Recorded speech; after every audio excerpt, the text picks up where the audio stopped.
take a look at question 2. It says Jack found the volume of the prism pictured to the right, so this one right here, by multiplying 5 times 8 and then adding 40 plus 40 plus 40 equals 120. He says the volume is 120 cubes. Jill says he did it wrong. He should have multiplied the bottom first, 3 by 5, and then multiplied by the height, 8. Explain to Jill why Jack's method works and is equivalent to her method. Just a survey, boys and girls. Back to our work. Use Jack's method to find the volume of this right rectangular prism. So we talked about how prisms can be split in different ways. In my class, I used the analogy of we can split them like a layer cake. So if we look at this prism, you can see if I can count just like I did in question number 1. 1, 2, 3, 4, 5, 6, 7, 8, 9, 10, 11, 12. I can see that I have 12 cubes in each of my layers, okay? And that if I count the blue layer and the orange layer and the red layer and the purple layer and the green layer, I can see that then I have 4 layers of that. Well, how do I get that 12? Well, really, that's 3 by 4, and then I have another 4 layers, so I can multiply that out.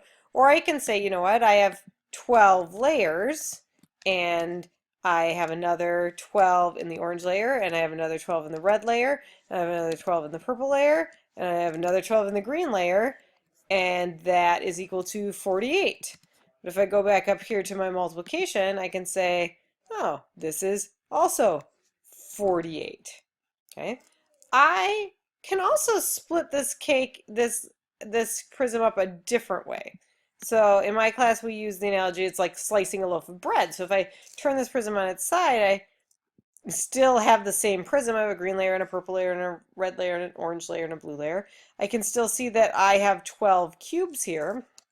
But if I were going to take my long dimension now, I would start with 4, and then I would have a width of 3, and I would have a height of 4. Or I could say this time if I counted this bottom layer with all 5 of my colors here, I could say this is 4 by 3. I could say I have a layer of 12, and then I'm adding another layer of 12, and I'm adding another layer of 12, and I'm adding another layer of 12.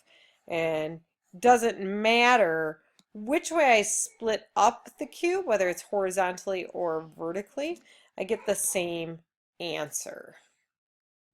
So when we look back at our original problem, I would like you to consider splitting that different ways.